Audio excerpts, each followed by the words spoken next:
What's up mga ka-recap? Kung gusto nyo ang mga ganitong content about time travel and sci-fi, huwag kalimutang mag-subscribe at i-like ang video na ito upang magganahan ako sa pag-upload ng mga bagong videos at sabay-sabay tayo mag-enjoy. Halika, simulan na natin! Sa isang madilim na silid na puno ng mga pinto, sinusubukang tumakas ng isang maliit na dragon. Hinahabol siya ng isang matandang lalaki upang hulihin, ngunit nang siya'y lumingon, natuklasan niyang may isa pang lalaki na naglalak ng pinto upang ikulong siya roon. Inihagis ng matanda ang isang bolang mahika sa lalaki, ngunit walang nangyari. Pagkaraan ng maraming taon, isang normal na umaga sa London, ngunit maaga pa lang ay may problema na si Paul.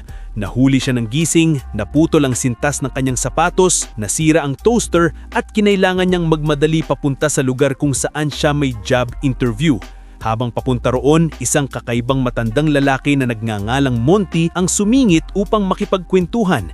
Iginiit na kilala raw niya si Paul noon pa. Hindi siya nakilala ni Paul at binaliwala muna ito, nagmamadaling pumila. Sa sandaling iyon, ninakaw ng isang maliit na aso ang scarf ni Paul kaya hinabol niya ito hanggang sa isang eskinita. Bigla na lamang nawala ang aso, ngunit may nakita siyang pinto na may nakasulat na applicants, kaya nagpasi siyang pumasok. Sa loob ng isang silid na puno ng kakaibang bagay, nakita niya ang isang babaeng nagngangalang Sophie na tila naghihintay din ng interview habang nanonood ng TV.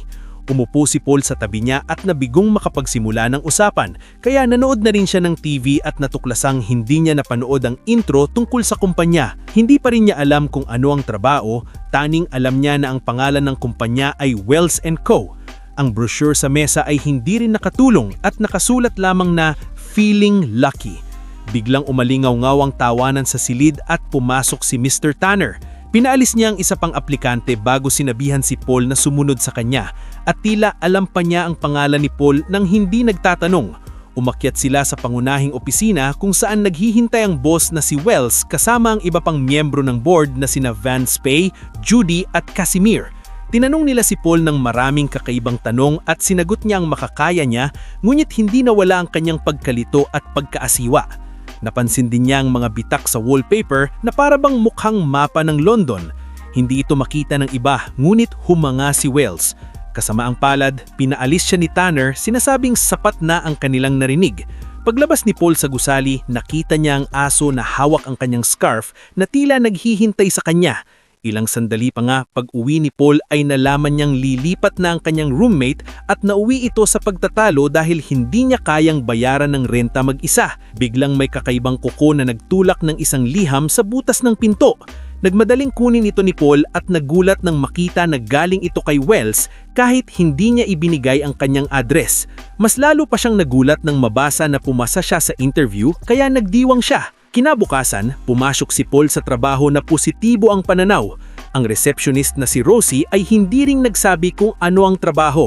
Binigyan siya ng isang mug at tinawag si Tanner na naglibot kay Paul sa iba't ibang bahagi ng gusali habang ipinapaliwanag na isa silang law firm at bawal ang mga computer doon. Pagdating nila sa isang bahagi na inaayos, tila nabahala si Tanner sa isang stapler sa sahig at pinaalalahanan si Paul na iwasan ito at huwag magpanik. Dumaan sila sa maraming kakaibang opisina, isa na may higanteng mapa at maraming telepono kung saan inakala ni Paul na nakita niya si Monty, isa pang puno ng typewriter at isa pang may maraming tubo. Hindi maintindihan ni Paul ang kanilang ginagawa at hindi sinasagot ni Tanner ang kanyang mga tanong. Sa huli, dinala siya sa pinakaloob na opisina kung saan naghihintay din si Sophie. Silang dalawa ay mga intern na nayon.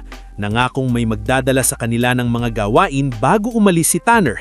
Dahil sa kaba, walang tigil na pagsasalita si Paul, ngunit hindi ito ikinatuwa ni Sophie. Biglang may kakaibang nilalang na tumakbo sa mga anino at nagulat si Paul. Paglapit niya, isang ordinaryong dara na lamang ang nakita niya. Dumating si Rosie at iniwan sa kanila ang maraming mapa, sinasabing bilugan nila ang mga lokasyong may deposito ng bauxite. Hindi alam ni Paul ang kanyang ginagawa, ngunit ginugulsol ni Paul at Sophie ang buong umaga sa pagsusuri lang mga mapa. Nang tanghalian, sinabi ni Sophie na gusto niyang magkape. Kahit kanina lang ay sinabi niyang hindi niya ito gusto. Nabaga sila ni Judy na dinala sila sa isang parke. Biglang bumukas ang takip ng imorino at may lata na inihagis sa ibaba na agad na pinulot ni Judy. Ipinaliwanag niya na ang babaeng nakaupo sa bangkis ay nagbabasa ng atonement, At kapag nabasa niya na ang bahagi kung saan tumalon ang karakter sa fountain, kailangang magbigay ng senyales si Sophie. Nagtanong si Sophie kung paano niya malalaman kung nasaan na ang mambabasa sa libro, kaya piniwesto siya ni Judy sa mga palaphas habang siya ay nagmamasad sa malayo. Nag-concentrate si Sophie at nakita niya ang nakikita ng mambabasa. Nang rating ng mambabasa ang tamang bahagi, nagbigay ng senyales si Sophie at iginawa ni Judy ang kanyang daliri dahilan upang mahulog ang lalaking nakaupo sa fountain. Lumapit ang babae upang tingnan siya at nagsimula ang isang romantikong relasyon. Pinuri ni Judy si Sophie at ipinaliwanag na malaki ang ginastos ng mga magulang ng lalaki upang mapakasalan siya sa babaeng iyon. Ngulit sa paraang ito, iisipin nilang itinadhana ito. Nalilitong nagtanong si Paul kung ano ang nangyayari at ipinaliwanag ni Judy na si Sophie ay isang seer na may kakayahan sa isip. Sa wakas, ipinaliwanag ni Judy ang ginagawa ng kumpanya. Lumalabas na karamihan sa mga empleyado ni Wells ay may kakayahang mahika. Sila ay mga praktikal na mahikero na gumagamit ng mahika upang pagsilbihan ng mga kliyente kapalit sa pera. Kahit intern pa lang si Sophie, mas mataas na ang level niya kay Paul kaya siya lamang ang inisama ni Judy. Bumalik si Paul sa attic office at kumain ng sandwich habang tinitignan ng mga mapa. Habang tinatanggal niya ang mga mumu sa mesa, nakaramdam siya ng kakaibang sensasyon sa kanyang palad. Dahil sa kuryosidad, inilapit niya ang kamay sa ibabaw ng mapa at napansin niyang may nagbabago sa papel. Pumasok si Wells at sinabihan siyang tumingin sa harap habang patuloy na dinadaan ang mapa. Biglang dumaloy ang enerhiya sa mga daliri na nagturo sa lokasyong may deposito ng bauxite. Lumalabas na may supernatural din ang kakayaan si Paul na tuklasin kung nasaan ang ilang bagay. Dahil dito, dinala siya ni Wells sa kanyang opisina habang dumaraan sa silid na puno ng printer. Ipinaliwanag niya na nasa kritikal na kalagayan ng kumpanya at kailangan nilang isang diviner upang ibalik sa tamang landas ang lahat. Sa tingin niya si Paul ang pwedeng maging diviner na iyon. Naghihintay doon si Tanner at upang makuha ang loob ni Paul, binanggit ni Wells ang iresponsable nitong ipa at sinabing naiintindihan niya ang pakiramdam. Ang sariling ama ni Wells, ang orihinal na nagtatag ng kumpanya, ay pinapirma siya ng kontratang ibinenta ang kanyang kaluluwa upang makontrol siya habang buhay. Alam ni Wells na nais patunayan ni Paul ang kanyang sarili kaya binigyan siya ng mahalagang misyon. Hanapin ang isang portable door ngunit hindi niya pwedeng sabihin ito kay ninuman. Tinanggap ni Paul ang misyon ngunit bago pa siya makapagtanong, pinalabas siya na ni Wells. Hinanap niya ang pinto sa bawat palapag ng gusali, hinahawakan ng bawat pader, bintana at pinto ngunit walang nakita. Biglang hinarang siya ni Van Spey na ang kanyang mahiwagang buhok ay gumagalaw ng mag-isa habang nagsasalita. Nakipagkwentuhan siya at mukhang mabait, ngunit nang binanggit niya ang illegal magic, ang buhok niya ay nagbuo ng salitang beware. Pag-alis ni Paul, ang pinto na malapit ay nagkubi at naging parang pader. Nang gabing iyon, habang natutulog si Paul, bigla siyang ginising ni Casimir. Ang kakayahan ni Casimir ay kontrolin ng panaginip, kaya hindi ito talaga nangyayari. Nais niyang malaman kung bakit siya kinuha ni Wells, ngulit tinupad ni Paul ang kanyang pangako at hindi nagsabi. Nainis si Casimir, ginamit ang kanyang mahika upang balugtutin ang kanyang binti, patanggalin ang kanyang mga ngipin at palakihin ang kanyang mga tenga. Kahit panaginip ito, takot na takot si Paul at napilitan siyang magsabi ng totoo. Ipinaliwanag ni Casimir na ang portable door ay maaaring magbukas sa Bank of the Dead bago siya umalis. Sandali inisip ni Paul na nagsing na siya, ngunit panaginip pa rin iyon at siya'y natumba. Kinabukasan, pagpasok ni Sophie sa trabaho, nakita niyang hinihilikan ni Rosie ang isang stapler. Samantala, patuloy sa paghanap si Paul at nakita ang mga salitang Bank of the Dead na nabuo sa sahig gamit ang mga staples. Sinundan niya ang direksyon ng palaos pababa at agad na tumugon ang kanyang mga kamay sa enerhiya ng mga pader na nagpakita ng mga kamanghamanghang likhasining.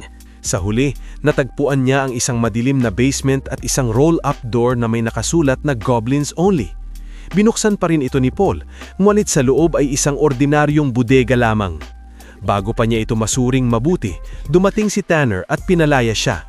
Sinabing hindi siya pinapayagang pumasok doon at pinayuhan siyang magbitiw bago may masamang mangyari sa kanya.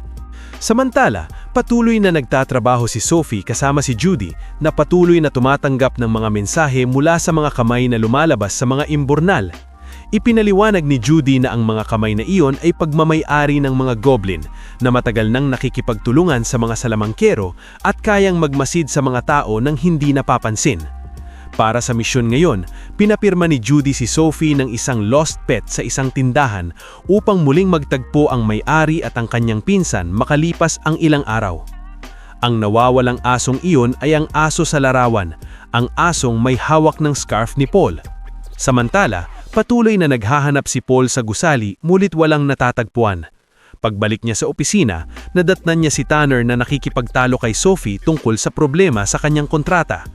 Oras na para umuwi at habang palabas sila, hindi napigilan ni Sophie na kumain ng maraming licorice kahit sinabing ayaw niya ito. Bigla siyang nasuklam kaya dinala siya ni Paul sa isang pub upang uminom at matanggal ang lasa sa kanyang bibig. Nagkwentuhan sila sandali, ngulit nauwi rin sa pagtatalo kung sino ang mas mahusay sa opisina.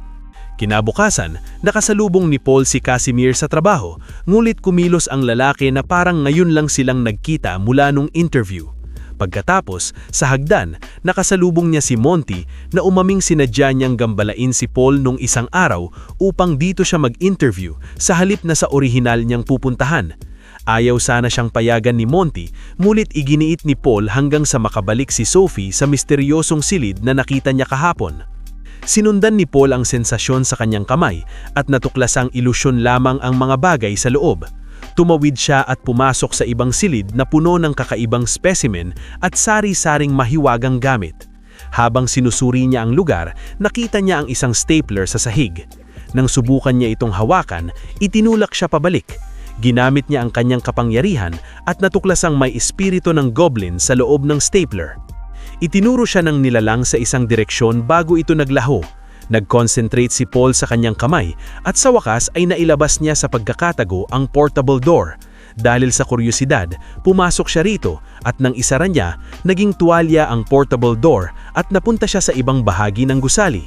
Nadinig siyang mga boses mula sa isang opisina at sumilip siya at nakita si Wells na pinag-uusapan ng ama ni Paul at ang pagkawala ng boss. Nabunyag na si Wells ay nagtatraffic ng mga kaluluwa ng tao at ginagamit ang mga empleyado bilang test subjects. Kapag pumipirma sila ng soul contract, tuluyang mawawala ang kanilang pagkakakilanlan. Si Sophie ang susunod niyang target, kaya pala nagbabago ang kanyang panlasa. Mas masahol pa, hindi alam ng iba pang miyembro ng board tungkol dito at ang lahat ng badge ay may espesyal na surveillance device. Napagtangka ni Paul na hindi niya maaaring ibigay ang portable door. Kinuha niya ang tuwalya at matapos ang ilang bigong pagtatangka, binasa niya ang label. Sa pagbanggit ng isang spell kasama ang destinasyon, maaari kang mag-teleport kahit saan. Sinubukan niya ito sa pagbanggit ng supermarket at pagdaan niya ay bigla siyang napunta sa freezer ng supermarket. Hindi pinansin ni Paul ang mga kakaibang tingin sa kanya, kinuha ang tuwalya at bumalik sa kumpanya kung saan nakasalubong niya si Vance Pay. Pinayuhan siyang lumapit kung may alam siya, ngulit hindi niya ito pinansin at tumakbo sa opisina. Doon, agad niyang tinanggal ang badge ni Sophie at itinapon, ipinaiwanag ang lahat at inilabas ang tuwalya bilang patunay. Binulong siya ang spell, ngulit napunta sila sa isang kakaibang espasyo, puno ng hindi mabilang na portable door sa bawat ibabaw. May narinig si Sophie na humihingi ng tulong, ngunit mabilis niyang hinila si Paul labas at muling binasa ang label. Kailangan munang sabihin ang destinasyon bago buksan ang pinto. Sa ikalawang subok, matagumpay silang nakarating sa apartment ni Paul. Namangha si Sophie sa posibilidad ng kapangyarihang iyon at agad niyang hinila si Paul upang maglakbay sa iba't ibang lugar sa mundo. Lumakbay sila sa Egypt at Alaska, nag-surf sa Jamaica at nasaksihan pa ang Aurora Borealis. Pumapasok pa rin sila sa trabaho at nakita ni Sophie ang muling pagkakita ng magpinsan sa tindahan na nagbigay sa kanya ng kasiyahan na ginanamit niya ang kanyang kapangyarihan sa kabutihan. Ngunit tuwing walang nakakakita o may break sila, patuloy silang naglalakbay. Habang mas tumatagal silang magkasama, lalo silang nagiging malapit. Isang hapon sa dalampasig, sinabi ni Paul na gusto niya si Sophie. Sa tingin ni Sophie gusto niya rin si Paul, ngunit nakapirma siya ng soul contract at hindi siya sigurado kung totoo ang kanyang nararamdaman. Kaya nagkasundo silang hanapin at sirain ang kontrata. Bumalik sila sa kumpanya gamit ang portable door at muntik na maitago ni Paul ang tuwalya bago pumasok si Tanner. Napansin nito ang buhangin sa kanilang damit at agad na unawaan ang nangyayari. Inutos niya si Paul na ibalik ang pinto at umalis sa kumpanya kung hindi niya ayaw na may mangyaring masama sa kanya.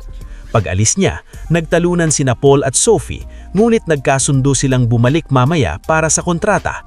Pagsapit ng gabi, palihim silang bumalik sa gusali, ngunit hindi sa opisina ni Wells, napunta sila sa isang silid ng mga printers. Gumagana ang mga printers ng mag-isa, nagpiprint ng mga kontrata sa gym membership, rental agreement at iba pa. Lumalabas na lihining isinasama si Wells ang mga sole agreements sa mga pangkaraniwang kontrata upang hindi namamalayan ng mga tao na ibinebenta nila ang kanilang kaluluwa. May narinig silang ingay at sinundan ang mga anino patungo sa map room kung saan may lumilipad na papel at maliliit na apoy. May nilalang sa anino na kumakain ng pizza. Dahil sa takot, binuksan ni Paul ang portable door upang subukang pumunta sa opisina ni Wells, ngunit napunta sila sa madilim na basement na may nakasulat na Bank of the Dead. Nakita silang kontrata na nagpapatunay sa pagnanakaw ng mga kaluluwa. Nang marinig muli ang ingay, nagpasya silang dumaan sa isang nakakatakot na lagunan at sa dulo nito ay nakatagpo sila ng grupo ng mga goblin. Sa takot, tumakbo sila at napunta sa likod ng iisang pinto ng mga goblin kung saan biglang lumipaw si Tanner. Ibinunyag na isang shape-shifting goblin siya at leader ng Goblin Clan. Habang pinagagalitan sila, dumating si Wells at inutusan si Tanner at ang mga goblin na umalis. Ngunit tumanggi siya, sinabing walang silbi ang mga salamangkero kung wala ang tulong ng mga goblin. Nagkaroon ng matinding pagtatalo at ginamit ni Wells ang kanyang mahika upang gawing office supplies ang ilang goblin. Sinamantala ni Paul at Sophie ang pagkakataon upang buksan ang portable door. Ngunit nakalimutan nila isang patakaran, ang magsasara ng pinto ay ang may-ari nito. Kaya tumalon si Wells upang bawiin ang kontrol. Nakalong silang dalawa sa espasyo puno ng pinto at may narinig silang boses ang nakakatandang Wells. Nabunyag na noon, ginamit ni Wells ang isang sanggol na dragon upang dalhin ang kanyang ama sa lugar na iyon. Ikinulong siya at inagawang kumpanya. Naaalala ni Paul na may kontrata ang nakakatandang Wells na dapat ay makokontrol ang kanyang anak. Ngunit ipinaliwanag nito na hindi ito gagana hanggang hindi na idedeposito ang soul contract sa Bank of the Dead. Umasang may pag-asa pa, hinanap ni Paul ang labasan. Ayon sa nakakatanda, lahat ng pinto ay patungo sa kawalan. Ngunit nag-concentrate si Paul at matapos ang matinding pagsusubok, natuklasan niya ang tamang labasan. Lumabas sila sa kalye at masiglang dinala ng nakakatandang Wells sila balik sa kumpanya. Nagplano siya, dadalhin ni Paul ang kontrata ni Wells sa bangko habang haharapin niya ang kanyang masamang anak. At si Rosie ay pupunta upang kunin ang kanyang asawa. Nagmadali silang bumaba kung saan inililipat ng mga goblin ang mga soul contracts. Agad na hinarap ng nakakatandang Wells ang kanyang anak at nagsimulang matinding paglalaban ng mahika. Winawasak ang paligid at nagdudulot ng kaguluhan sa mga goblin.